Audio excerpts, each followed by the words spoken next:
Meanwhile, old Whatley continued to buy him cattle without measurably increasing the size of his herd. He also cut timber and began to repair the unused parts of the house.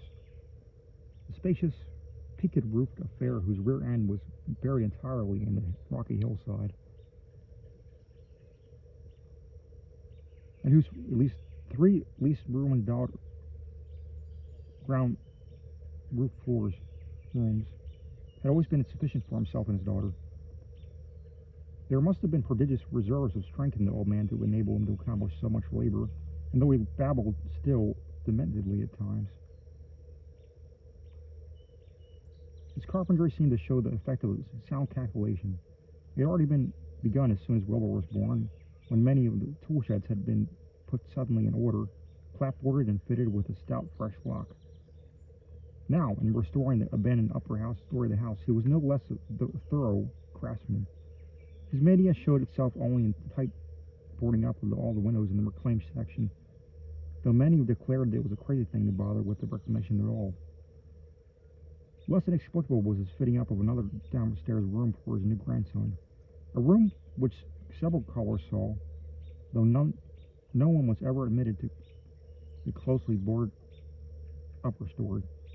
This chamber he lined with tall, firm shelving, along with which he began to gradually to arrange, in apparently careful order, all the rotting ancient books and parts of books which during the day he had been heaped promiscuously in odd corners of the various rooms. "I made use of them," he would say as he tried to mend his torn black letter page with paste prepared on the rusty kitchen stove. "But the boy's fitting to make better use of 'em. He orter have 'em as well sought as he can, for they're going to be all of his larnin'." When Wilbur was a year and 7 months old in September of 1914, his size and accomplishments were almost alarming. He had grown as large as a child of 4, and was a fluent and incredibly intelligent talker. He ran freely about the fields and hills, and accompanied his mother on all her wanderings. At home he would pore diligently over the queer pictures and charts in his grandfather's books, whilst old Whatley would instruct and catechize him through long, hushed afternoons. By this time the restoration of the house was finished, and those who watched it wondered why one of the upper windows had been made into a solid plank door. It was a window in the rear of the east gable end, close against the hill, and no one imagined why a cleated wooden runway was built up to it from the ground. About the period of this work's completion, people noticed that the old tool house, tightly locked and windowlessly clapboarded since Wilbur's birth, had been abandoned again. The door swung listlessly open, and when Earl Sawyer once stepped within after a cattle selling call on old Whatley, he was quite discomposed by the singular odor he encountered. Such a stench he averred as he had never smelt before in his life, except near the Indian circles on the hills, and which could not come from anything sane or of this earth. But then the homes and sheds of Dunwich folk had never been remarkable for olfactory immaculateness. The following months were void of visible events, save that everyone swore to a slow but steady increase in the mysterious hill noises. On May Eve of 1915, there were tremors which even the Osbury people felt, whilst the following Halloween produced an underground rumbling queerly synchronized with the burst of flame.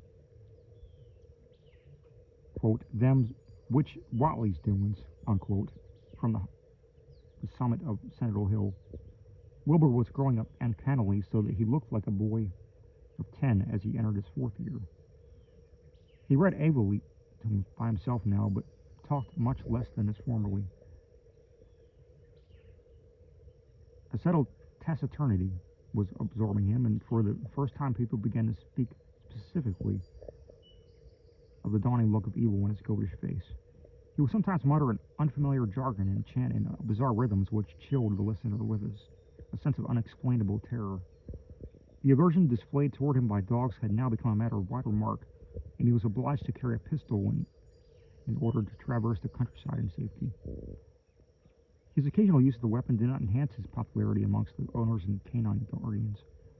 The few callers of his house would often find Lavinia alone on the ground floor, while odd cries and footsteps resounded in the boarded-up second story. She would never tell what her father and the boy were doing up there, though once she had paled and displayed an abnormal degree of fear when a jocose fish peddler tried the locked door leading to the stairway.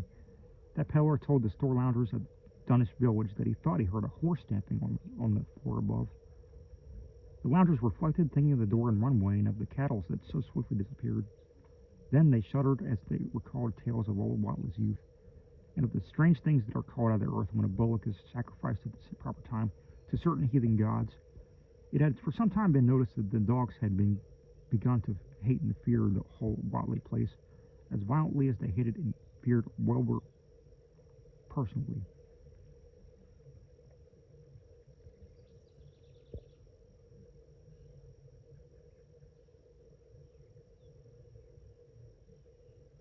In 1917, the war came, and Squire Sawyer Whatley, as chairman of the local draft board, had hard work finding a quota of young Dunwich men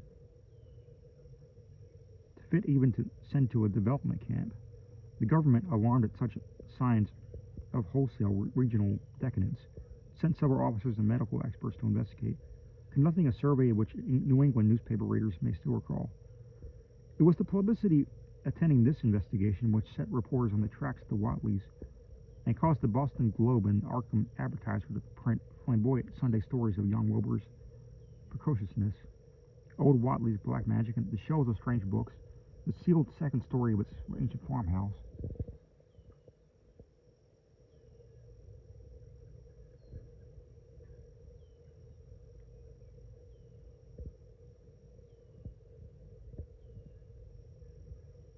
And the weirdness of the whole region and its hill noises. Wilbur was 4.5 then and looked like a lad of 15. His lips and cheeks were fuzzy with a coarse dark down, and his voice had begun to break. Earl Sawyer went out to the Whatley place with both sets of reporters and cameramen, and called out their attention to the queer stench which now seemed to trickle down from the sealed upper spaces. It was, he said, exactly like a smell he had found in the tool shed abandoned when the house was finally repaired, and like the faint odors which he sometimes thought of he caught near the stone circles on mountains. Dunwich folk read the stories as when they appeared and grinned over the obvious mistakes. They wondered, too, why the writers made so much of the fact that old Whatley always paid for his cattle in gold pieces of extremely ancient date.